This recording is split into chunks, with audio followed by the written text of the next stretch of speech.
It's a random Sunday night. You're lying in bed, scrolling your bank app for no reason, and you see the number, $412. And you think, okay, that's actually fine, that's normal. And then you remember rent is due in 6 days. You open your notes app and type save more money, like that's ever worked before. You've tried budgeting apps, you've tried the just don't buy coffee thing. You've tried feeling guilty, which, spoiler, doesn't move a single dollar into savings. Here's the truth nobody tells you. Saving $5,000 isn't a math problem.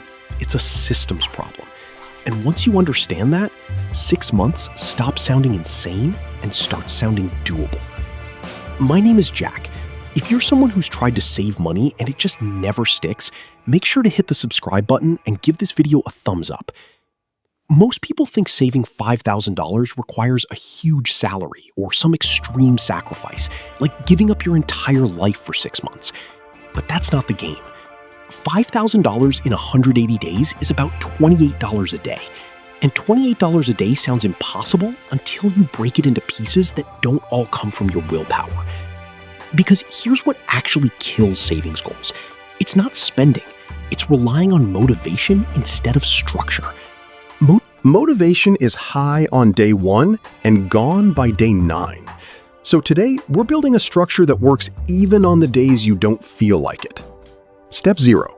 Know your real number. Before anything else, you need one number, your true monthly savings target. $5,000 divided by 6 months is roughly $833 a month, or about $28 a day.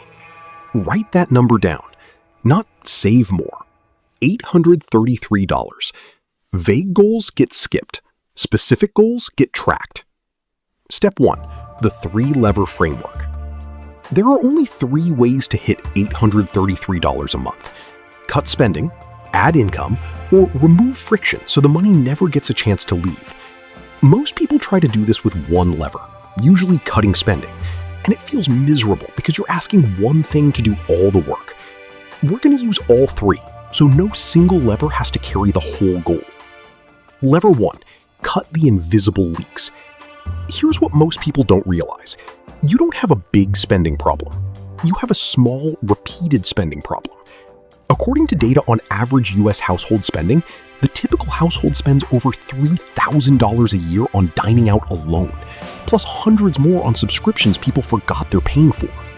So this week, do 2 things. First, pull up your last 30 days of transactions and circle every subscription. Not to feel bad, just to see them. Most people find at least 2 they forgot existed. Cancel 1. That's maybe $15 a month right there.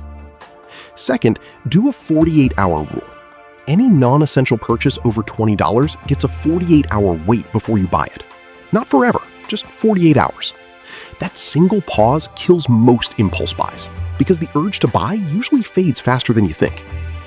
If you find even $150 a month in leaks, that's already $900 towards your goal, without touching your actual life. Lever 2. Automate before you can talk yourself out of it. This is the part people skip, and it's the most important one. On payday, before you see the money, before your brain gets a chance to negotiate with you, automate a transfer into a separate savings account. Not your checking account, a separate one. Ideally one that's slightly annoying to access. Why does that matter? Because willpower is unreliable, but friction is not. Your brain treats money that's visible and easy to reach as available. Move it out of sight, and it stops feeling like spending money. Start with whatever feels almost too small. Even automating $50 a week builds the habit muscle before you scale it up. The goal isn't the amount on day 1. The goal is removing the decision entirely. Lever 3. Find 1 income boost, not 10. You don't need a side hustle empire. You need 1 realistic move. Here's the math that matters. An extra 4 hours a week at $15 an hour is $60 a week, which is $240 a month. Combine that with your $150 in cut leaks and your automated $400, and you're already past $833 without any single change feeling extreme. Your one income move could be extra shifts, selling things you don't use, or one weekend gig. Pick one, not five. One realistic thing you'll actually do. Putting it together, the real math. Let's run the numbers so you can see this isn't a guess. Cutting leaks, $150 a month. Automated transfer, $400 a month. One income boost, $250 a month. Total, $800 a month. Over 6 months, that's $4,800. Add one good week of selling stuff you don't use or a bit of overtime, and you cross $5,000 without it ever feeling like torture. Notice what didn't happen here. You didn't quit your job. You didn't stop living. You didn't need a 6-figure salary. You needed a system that didn't rely on you having a perfect month. Because let's be honest, you won't have 6 perfect months in a row. Nobody does. Why this actually works when other attempts didn't. Here's the part that surprised me when I first tried this. The system works even on your bad weeks because the automation already happened before the bad week started. Traditional budgeting fails because it asks you to make dozens of small decisions every single day, and decision fatigue is real. Every time you decide not to buy something, you use up willpower you needed for something else later. This system removes most of those decisions. The transfer already happened.